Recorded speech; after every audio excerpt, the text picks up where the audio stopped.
თოვლის პაპა არ ვიცი, მაგრამ ის როგორც ამბობენ, ლაპლანდიიდან მოდისო და მე ბელგიიდან გავუმატანეს.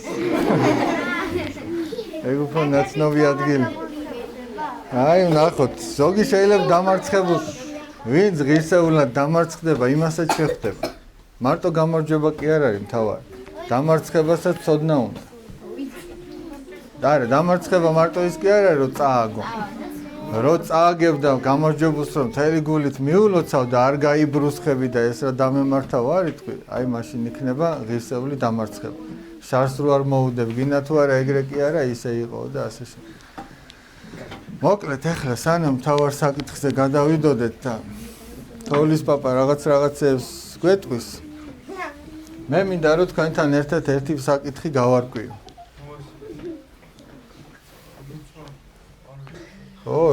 ლოცა, აი, ხედა, ლომი. შენ გენაცვალე, აი, თავარი ლოცა, აბა ავდგეთ. მამაო ჩვენო, რომელი ხარ საკაშინო, წმინდა იყავ სახელი შენი, მოვედი სუფევა შენი, იყავ ნება შენი, ვითარცა ცათაშინო, ეგრეცა ქვეყანასა ზედა. ური ჩვენი არსობისა, მომეთ ჩვენ დღეს, გამომიტევენ ჩვენთან ნადევნი ჩვენი, ვითარცა ჩვენ მივტევენ თანამდებთა მათ ჩვენთან. შემიყვანეთ ჩვენგან სოცდევსა, არამედ მიხსნეთ ჩვენ ბოროტისა. რამე თუ შენი არ სუფევა ძალი და დიდება მამისა და ძისა და წმინდისა სულისა და მარადის და უკუნითი უკუნისამდე. ოლა წმინდა ღვთისმშობელი, შეგვეწიენ და გვაცხოვნენ ჩვენ. წმინდაო მოციქულო, ანდრია პიროწოდებულო, ევედრე ღმერთსა ჩვენთვის. წმინდაო მეფეო, ვახტანგ გორგასალო, ევედრე ღმერთსა ჩვენთვის. ლოცვითა წმინდათა მამათა ჩვენთან. უფალო იესო ქრისტე, ღმერთო ჩვენო, შეგვიწყალენ ჩვენ. ამინ. აბა დავბრძანდით და დავიწყოთ. ეგ როგორ არის მანდ საქმე? დავიწყოთ. მოდი ეჯერობით არ გვინდოდეს, ეგ მერე ბავშვები რო ბავშვებო, აბა მოდი ეხლა სანამ დავიწყებდეთ. დღეს შეჯიბრი უნდა მოხდეს, ხო გახსოვთ? ლექსებში და ბზობის შესახებ უნდა მოვყვეთ, ესე იგი და ვნახოთ. ოღონდ ბავშვების სიმრავლიდან გამომდინარე შეიძლება ეს შეჯიბრი დღეს არ დასრულდეს. აი ნახეთ 78-29, იცი რას ნიშნავს? ტაძარში 79 ბავშვი იყო და 78 და 29 დიდი. ახლა 78-მა ბავშვმა რო თვითონ ლექსი თქვას. ხო ვერ მოვასწრებთ დღეს არა, ამიტომ გული არ დავწყდეს თუ ვერ მოვასწრებთ. დავიწყოთ, მოდი პირველი. აი რა? მოყვეთ? ბზობის შესახებ. მაცხვარი რომ დიდებით შევიდა იერუსალიმში. ნუ ეგ მე ეხლა რა გვინდა? ეხლა გვინდა რომ აი ამ ნახატს დააკვირდეთ, აბა ერთი წუთი. ოღონდ ძალიან არ იყვიროთ, ესე იგი, თორე რაღაც დაირღვევა სიმშვიდე და აზრს ვეღარ გამოვიტანთ. მე ვისაც შეგეკითხებით, იმან მიპასუხოთ, შევთანხმდით? დანარჩენება მოთმინება გამოვიჩინოთ. აი მოდი ვის შევეკითხოთ, აი ცოტა ახლებიც რო ჩავრთოთ, ესე იგი, ვინ არიან? აბა აი პირველად ვინ არის დღეს? ხელი აწიოს. გიო? შენ გითხარი. აი ქათამი კვერცხს რო დადებს, რას აკეთებს მე? კაკანებს. დაუშვათ ახლა შენ წარმოიდგინე რომ ამ ქათამს ძალიან უყვარდეს თავისი კვერცხი. და რო კაკანებს, მე რა ხდება შედეგად? რა ხდება ხოლმე? ზოგ აბა გიო. არა, რო დადებს, მე კაკანებს. და მე რა ხდება? აბა? არა მოიცან, აბა? არა, კაცო, აბა? აი, კარგი, მოდი სხვანაირად. სხვა ადამიანი ანუ პატრონი რო გაიგებს რო ქათამი კაკანებს ესე იგი ამითი რას მიხვდა ო კვერცხი დადო და მივოდა 10 წლის ამ ქათამს კვერცხებს ეხლა ნახეთ რა ხდება ქათმის საქმეა რო კვერცხი დადოს აი ადამიანმა რა უნდა გააკეთოს აბა ანასტას უნდა აიღოს ეს არა ადამიანის თავარი დანიშნულება კვერცხის აღება ხო არ არის მე ვამბობ ადამიანის თავარი დანიშნულება რა აბა მას ქათამს უნდა მოუარო ვაიმე დედა ესე იგი ადამიანი ღმერთმა იმიტომ გააჩინა რომ ქათამს მოუაროს კაი ნუ გადავარიეთ აბა ნიკოლოს მოისმინოს აბა ნიკოლოს რომ ღმერთს ეს პატივი ანუ ღმერთს თაყვანისცეს აი ეს კარგია პირველი თაყვანისცეს კიდე რა უნდა გააკეთოს ადამიანს აბა იოსებ სიკეთე რო აკეთოს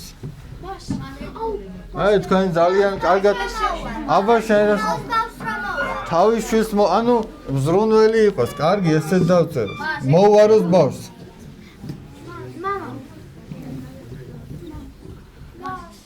აბა გიო შენ რას მოსიყვარულე იყოს და ბევრი არ გვინდა აი ცოტა და მე კიდე აბა შენ რას ეკლესიაში იაროს ანუ ეკლესიურად იცხოვროს აბა თეკლი მეგობრული იყოს და ეხლა მოდი და ასე შემდეგ მოკლედ აი ბევრი აბა შენ რას გეტყვი შვილები ყავდეს და აი და მოუაროს აქ წერია კარგი ანუ მეგობრული ეხლა ნახეთ რა ხდება ანუ ქათამის დანიშნულებაა რომ კვერცხი დადოს მეტი რა უნდა გააკეთოს და მე გამოჩიკოს და ადამიანის დანიშნულებაა რომ პირველი თან ნახეთ რა კარგად დაალაგდა ჯერ ღმერთს თაყვანისცეს და მე აი აქ დანარჩენი რაც წერია მე ადამიანი ისე უყვარდეს როგორც თავისი თავი ანუ სიკეთე გაუკეთოს მოუაროს ბავშვს მოსიყვარულე იყოს ეკლესიურად იცხოვროს და მეგობრული იყოს და კიდე დაუსრულებლად შეგვიძლია ეს გავაგრძელოთ მაგრამ ეხლა ნახეთ რა ქათამი რო კაკანებს კვერცხს აცლიან ხო რაც მისი შედეგი იყო ის მიაქვთ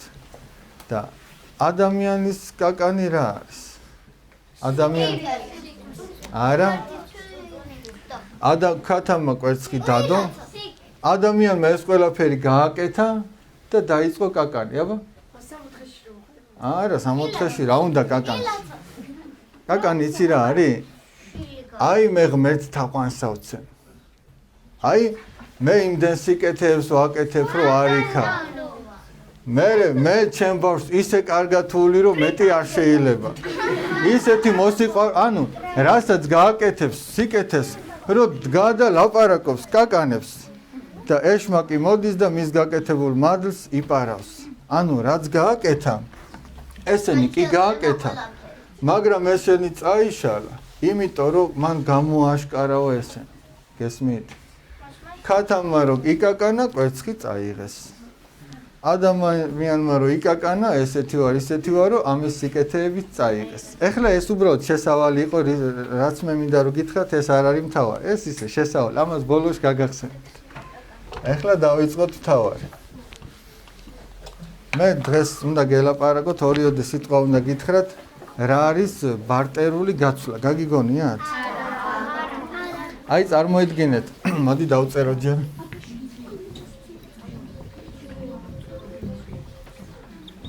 ბარტერული გაცვლა რა არის წარმოიდგინეთ პერიოდი როდესაც ფული არ არსებობს მაგალითად აი ვიღაცას ლუკა ხორბალი მოყავს დაუშვათ შრომოს ბაღები აქვს ხორბალი მოყავს მაგრამ ამ ხორბალს ვერ გაყიდის ფული არ არსებობს მაგრამ ახლა ამ ხორბალს რა მარტო ხორბლის მოყვანა ხო არ არის აი ჩასაცმელი ჭირდება ხორბალს ხო ვერ ჩაიცმევს არა დასალევი ჭირდება უნდა გათბეს შეშა ჭირდება ვიღაცა შესამოსელს აწარმოებს ამებს კერავს გესმით ვისაც ხორბალი მოყავს მიდის და ეუბნება ალექსანდრე მოდი მე ხორბალს მოგცემ შენ შესამოსელი მომეწა ეს არის ბარტერული გაცვლა გესმის უცვლიან ოღონ იქ ფული არ მონაწილეობს აი შეხედეთ სურათს ამას თუ უჭირავს ნახეთ ფოცხი იმას რაღაც ყუთი უჭირავს ერთმანეთს გაუცვალეს ხელი ჩამოვართეს ორივე კმაყოფილია გესმით ეს არის ბარტერული გაცვლა მაგრამ ამ ბარტერულ გაცვლას დღეს ქვია სხვა სახელი. გინდათ რა სახელი ქვია გითხრათ? ხო? აი მე ახლა დავწერ.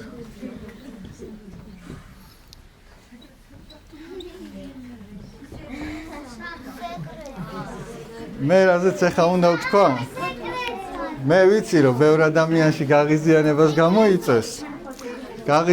გამოიწვევს, მაგრამ რო დაფიქრდებიან, მიხვდებიან რომ გასაღიზიანებელი არაფერი არ არის. მე მინდა რომ თქვენი გონება უფრო მაღლა ავიყვანო, ვიდრე ეს ბარტერული გაცვლა. ეხლა ნახეთ რა ხდება. სეკრეტ სანტას დროს რა ხდება. დაუშვათ სიტყვაზე, არა მე ვიცი რომ იცით, მე ვამბობ, აბა მე თუ ვიცი.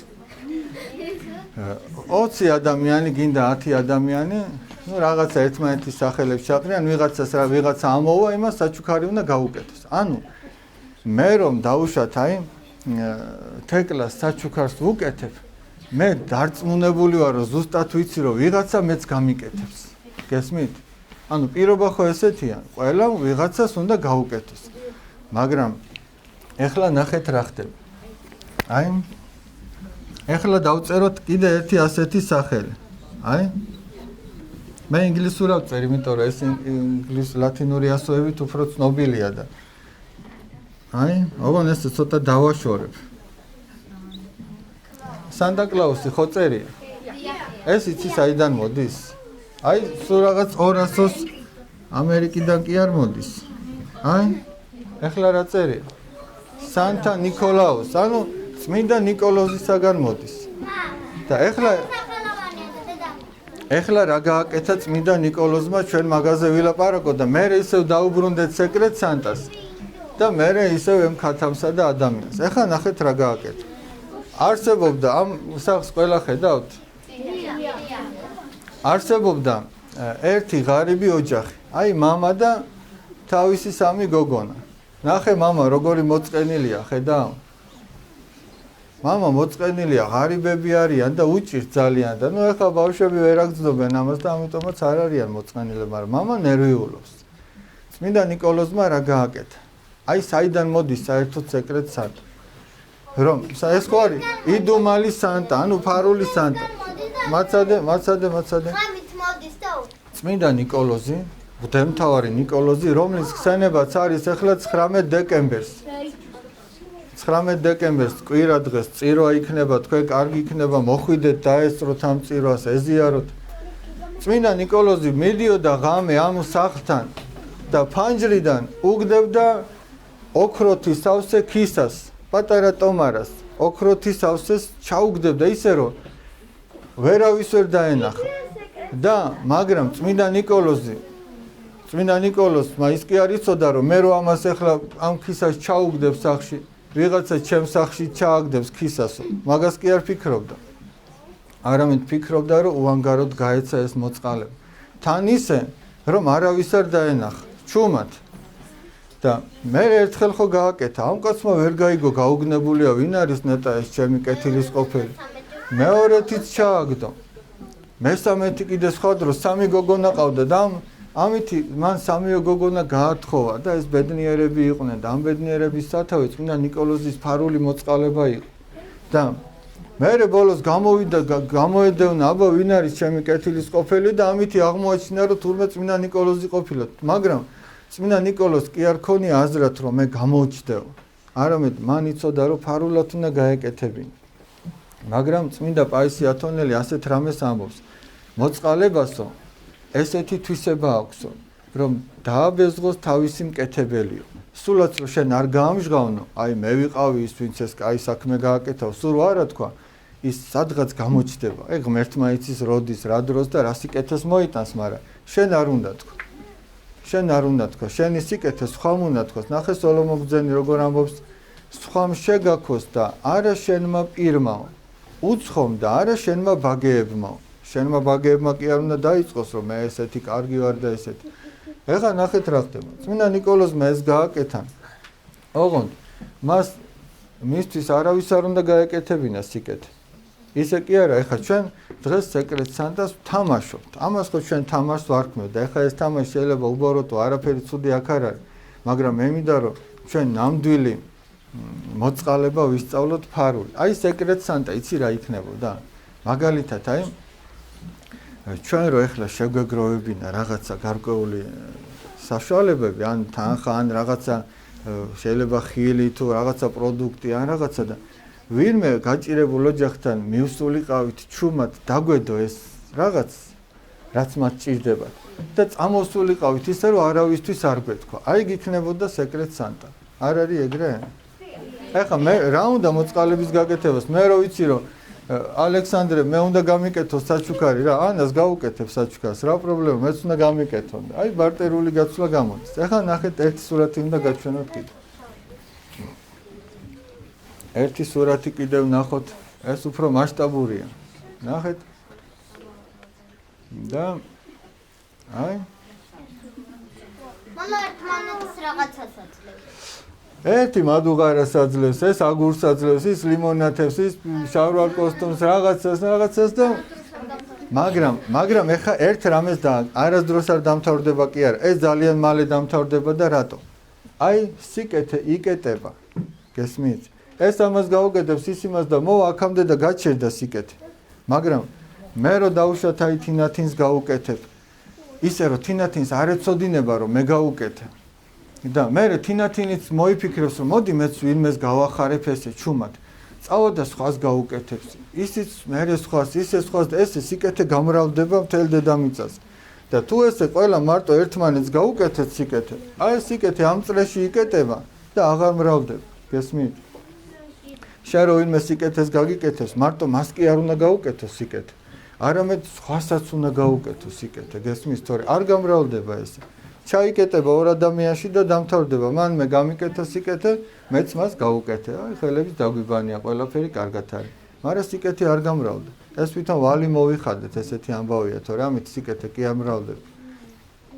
ასე რომ აი მაგას დააკვირდით და ეხლა უფალი ჩვენთვის ჯვარს ეცვა ბავშვები.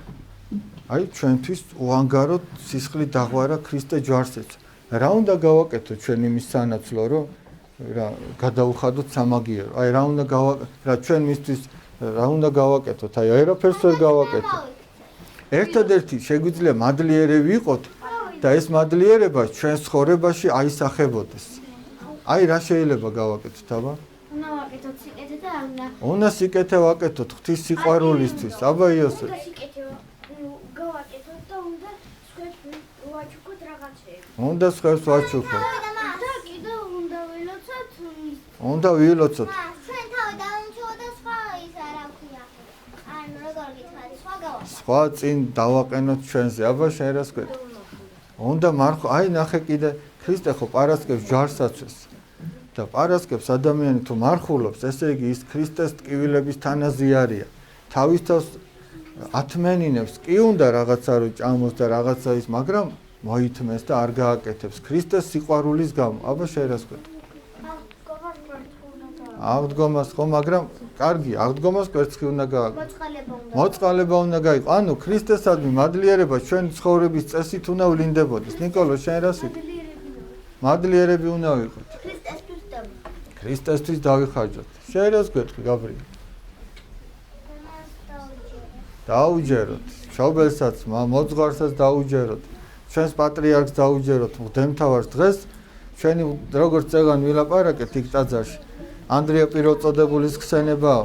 ჩვენი მღვდელმთავრის მეოფე ანდრიას ანგელოზის დღეა. მისი დღესასწაულია. ასევე აი ჩვენ აქ რო პატარა ანდრიები ყავს, რამდენი იყო? 3. აბა ხელი აწიეთ კიდევ ვინ იყო? 3. 1. შენც ანდრია ხარ?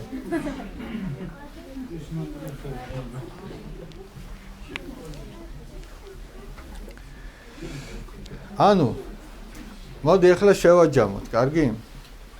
თუ ადამიანი სიკეთეს აკეთებს და კაკანებს, როგორც ქათამირო კვერცხს დადებს და კაკანებს, ამ სიკეთეს კარგავს, ეს მადლი ეკარგება.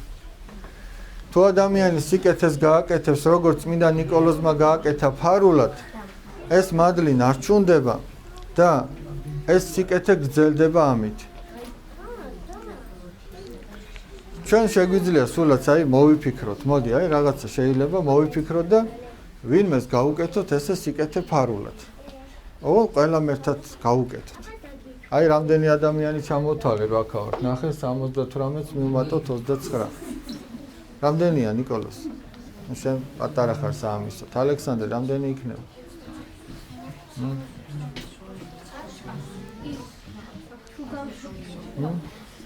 აშვიდი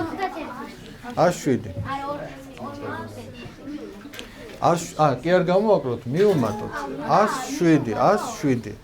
107 ადამიანმა რომ რაღაცა ერთი კენჭი დადოს უკვე კედელი აღიმართება ეგრე არ არის ხო და ვიღაცა გახარებული იქნება ძალა ერთობაშია მაგრამ ისე კი არა რომ მე Facebook-ში დავდოთ არ იქაო ესეთი სიკეთე გავაკეთეთ ხალხო აბა მიყურეთო გააზიარეთო და ლაიქები ეგეთი სიკეთე არ ივარგებს დღეს სკოლაში რო ვლაპარაკობდი ერთი გოგონა ამბობდა რომ მე რო ვერ გაიგოსო რო ჩვენ გავუკეთეთო ხო და ეგ არის მეთქი რომ ვერ უნდა გაიგოს ანუ ეს მარტო ბავშვი კი არ ფიქრობს დიდი ჩვენც ფიქრობთ ესე რო გაუკეთო და ვერ გაიგოს ხო და მაინც თუ გაუკეთებ რო იცი რომ ვერ გაიგებს აქ უკვე ჩანს შენი რწმენა ღვთისადმი რომ ის გაიგებს ვინც ყველაფერს ხედავს და ყველაფერს გებულობს ეს არის თავი აბა რა და ის თავის დროზე გამოაჩენს შენ რო ვერ მიხვდები იქ გამოაჩენს შენ სიკეთეს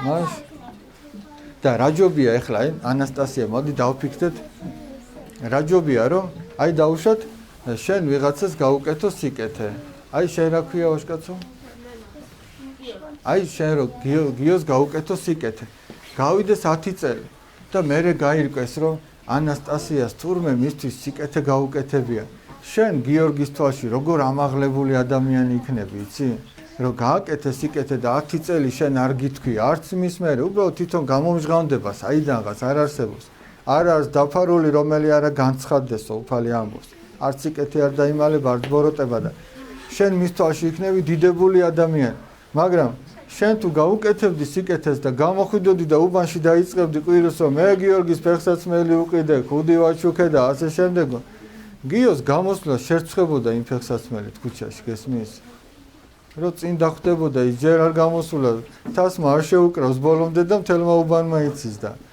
აი ნახეთ შენ მის თვალში დამცირებული იქნებოდი მე ასე რომ ჯობია ხვალინდელი ესე იგი ქათამი დღევანდელი კვერცხი არ ჯობია ბავშვებო ეს არასწორი გამოთქმა თუ დღევანდელი კვერცხი ჯობია ხვალინდელ ქათამს რა თუდებს მანდილოსანი ქათამს კვერცხებს რომ გამოჩიკოს ის ხვალ ქათამი უნდა იყოს და დღეს უკვე კვერცხია და რაღაცოდებს მაშინ რატო თესავს ადამიანი მიწაში სიმინს თუ ლობიოს თუ ხორბალს ერთ ტომარას იმიტომ რომ რამდენიმე მოიმკოს არა თუ ის ერთი ჯობია 10 რატო თესავს ასევე ეს წუთი სოფელი არის დღევანდელი კვერცხი ბავშვებო ხვალინდელი ქათამი არის მარადიული სასუფეველი და ჯობია აქ მოითმინო ადამიანმა რაღაცეები მაგრამ იქ მოიპოვო ამიტომაც უფალი ამბობს რომ შედითო ვიწრო კარიბჭით შედითო მე იქ სურათი რო გაჩვენეთ ნახეთ კიდე ერთხელ ვიწრო კარიბჭით შედითო იმიტომ რომ ფართო გზითო მრავალნი დადიანო და ეძებენ სულის გადარჩენას მაგრამ ვერ იპოვიანო მოიცადე ეს სურათი უნდა გაჩვენოთ კიდევ ერთხელ ძალიან მოიცადე ო ძალიან კარგად იცით თქვენ ძალიან კარგად იცით ეგ სურათი მაგრამ აი ნახეთ ბავშვებო ვიპოვე მადლობა ღმერთს ნახეთ აი უფალი რას ამბობს აი ვიწრო კარიბჭით შედითო შეიძლება გაჭირებით ტკივილით შენი ჯვარი მიგაქ მაგრამ ბოლოში უფალი გელოდება აი აქ ტაშფანდურით მიდიან ცეკვათამაშით სიმღერით ლაღობით მარხვის გარეშე ლოცვის გარეშე უსიყვარულოდ ბევრნი მიდიან ფართო კარიბჭია მაგრამ ნახე ბოლოში ვინ ელოდება ეშმაკი ელოდება ხო და ეშმაკს თვითონ არ აქვს სიხარული ზრწის და სუშფოთში და უბედურებაშია და შენ როგორ უნდა მოგანიჭოს სიხარული ვერ მოგანიჭებს ამიტომ აი ვიწრო კარიბჭით უნდა იარო ანუ ამ წუთის სოფელში მოითმინო რაღაცეები რომ იქ მარადიულად შენ სიკეთე და სულის გადარჩენა გქონდეს ამას წინათ რო ლაპარაკობდით 100,000-მა მოწამემ რატო მოითმინა ის სიკვდილიც კი მოითმინა და იმიტომ რომ არადიული ცხოვრება ეგულებოდა. ანუ დღევანდელი კვერცხი არ ერჩივნა ხვალინდელ ქათამს, გესმის? ის მარადიული სიხარული ერჩივნა. და აი ერთსაც ვიტყვი და ამით მე დავამთავრებ, მანდ რამდენია? ხო. დღეს არის ჩვენ რო ვილოცეთ წმინდა მეფე ვახტანგ გორგასლის ხსენება, ჩვენ რაზეც ვილაპარაკეთ წეგან და მან ანდერძათ ასეთი რამე დაიბარა. ეძიებდით ქრისტესთვის სიკვდილსა. ანუ ქრისტესთვის რომ მოკვდე, ამას ეძებდით. ეს ეძებეთ. გესმის? ქრისტეს გულისთვის რომ მოწამეობრივი სიკვდილი მიიღო, ეს არის ყველაზე სანატრელი ქრისტიანისთვის. მაგრამ დღეს შეიძლება ჩვენ მოწამეობის წინაშე არ ავდგევართ. მაგრამ დღეს დღეხარ იმის წინაშე რომ ვიღაცას უნდა აპატიო ქრისტეს გულისთვის. ვიღაცას უნდა დაეხმარო მის გულისთვის. უნდა სიწმინდით იცხოვრო ისე ღვთის გულისთვის და საკუთარი სულის გადასარჩენად. აი ამაშია საქმე. კარგი. ეხლა თქვენ მითხარით რა გაიგეთ და მე გადავიდეთ შეჯიბრს. აბა ვის შეუძლია რომ რა გაიგო დღევანდელი საუბრიდან ის გითხრას. აბა საერთოდ დღეს რაზეც 25 აბა შენ გითხრა. ეგ შეგიძლია გათი.